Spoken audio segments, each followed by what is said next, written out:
دوستان، با یک جلسه دیگر از کلاس‌های استاد مهدیار در خدمت شما هستیم. یادمان باشد که تغییرات از درون خودمان شروع می‌شود، نه از بیرون. مثلا اگر کسی گفت شاید اگر به شهر دیگری بروم بتوانم از نو شروع کنم، این تعبیر غلطی است. تا مادامی که ما تغییرات را از بیرون شروع می‌کنیم، نه از خودمان و درون خودمان، هرگز تغییر نخواهیم کرد. معمولا بهترین جا برای شروع همان جایی است که در آن قرار داریم.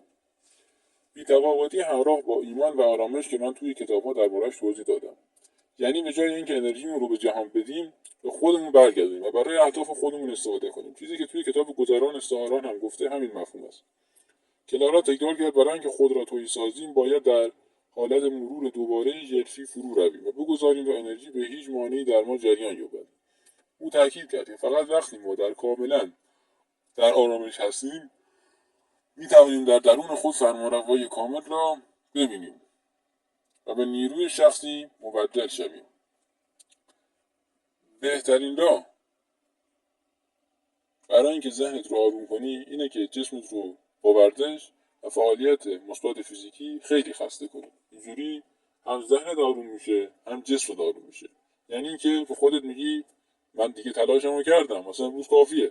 اما زمانی که شما میشینی 1000 تا افکار مختلف به ذهنتون میاد، 1000 تا ایده، 1000 تا، شاید تو یه روز 5 ساعت، 6 ساعت، 7 ساعت هم صحبت کنید زمانی که میشینی. اما زمانی که شما حرکت میکنید شاید حد اکثر که بتونید راه برید، پیاده روی کنید 3 ساعت یا 4 ساعت، بعد اون بدنتون خسته میشه، دیگه ذهنتون تحلیل میره و دیگه نیروی برای انجام کارها ندارید. پس این یک راه برای آرام کردن خودتونه زمانی که خیلی به فشار روحی دارید و از این راه میتونید خیلی به آرامش برسید.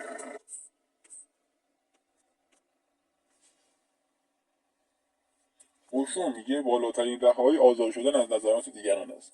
روزی که بتوانی بدون وابستگی و اهمیت دادن به نظرات دیگران از خودت و فردیتت لذت ببری، آن روز رهایی توست.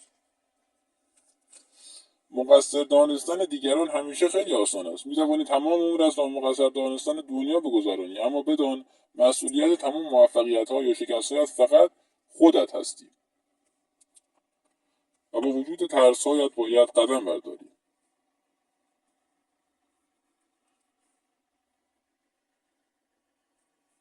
یک را برای تنفس هست که میتونید از این استفاده کنید برای آرامش. 4 ثانیه دم بگیرید، 4 ثانیه حبس کنید، 4 ثانیه بازدم، 4 ثانیه هم نفس نکشید و دوباره از ابتدا شروع کنید. یه راهیه برای اینکه به آرامش برسید و ذهنتون رو آروم کنید. تمامی اولویت‌هایتان را فهرست کنید. ستای اول را نگه دارید و بقیه را دور بریزید. بخش بزرگی از اتلاف انرژی ما ناشی از عدم تمرکز بر اولویت‌هاست. هر کس در هر جای جهان به خوبی زندگی کند، نبض زمین بهتر می شود. خون در رگ‌های خاک بیشتر می دود و چیزی به زندگی اضافه می شود. هر کس در هر جای جهان بدی کند، تکه‌ای از جهان کنده می شود. گوشه‌ای از تن زمین زخمی می شود. چیزی از زمین کم می شود. هر روز از خودت بپرس امروز بعد از زندگیم افسردم یا از آن کاستم. نپرس امروز خوب بود یا بد. امروز خوب بودم یا بد. زیرا زندگی پاسخ هر روزه همین پرسشه که امروز خوب بودم یا بد. گرفتید؟ از خودتون نپرسید امروز خوب بود یا بد. بگید که امروز خوب بودم یا بد بودم. یعنی تونستم کار خوبی انجام بدم یا نه. به جامعه ربطی نداره، خودتون ربط داره. راحتی باعث میشه توی یک جایگاه گیر کنیم و چالش‌ها باعث میشن رشد کنیم. اگر سوی گذشته‌مون رو نگاه کنیم، این الگو رو می‌بینیم که تمام رشدهای بزرگ ما به خاطر چالش‌هایی بودن که اگر نبودن هیچ چنین رشدی رو تجربه نمی‌کردیم. یعنی رشد زمانی که داره به شما فشار میاد. مثلا یک قسمت فوقانی مغز که میشه بالای پیشونی، این قسمت زمانی رشد میکنه که در واقع دارید به ذهنتون فشار میاد و دارید به آینده فکر میکنید. این پیشونیتون در واقع بلندتر میشه و این نشانی از رشد درونتون. اما زمانی که در واقع خیلی همه چی آسون و راحت و قابل پیش بینی و داره طی ترتیب خاصی هر روز داره پیش میره و هیچ اتفاق خاصی نمیفته، هیچ فشاری به شما نمیاد، اون شما رشد نمیکنید، نه رشد روحی نه رشد جسمی.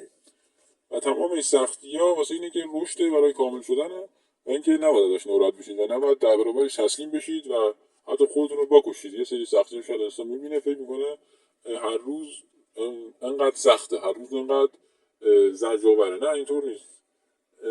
خداوند هم میگه در قرآن روح من امر ربی، یعنی روح زمانی شما میتونید بهش برسید در هر کاری روحش رو به دست بیارید. مثلا ما روح کشاورزی داریم، روح نجاری داریم، روح رانندگی داریم، روح حیات داریم، روح سخنوری داریم، روح حرکت داریم. هر چیزی براش نظر بگیرید میتونید روح براش نظر بگیرید.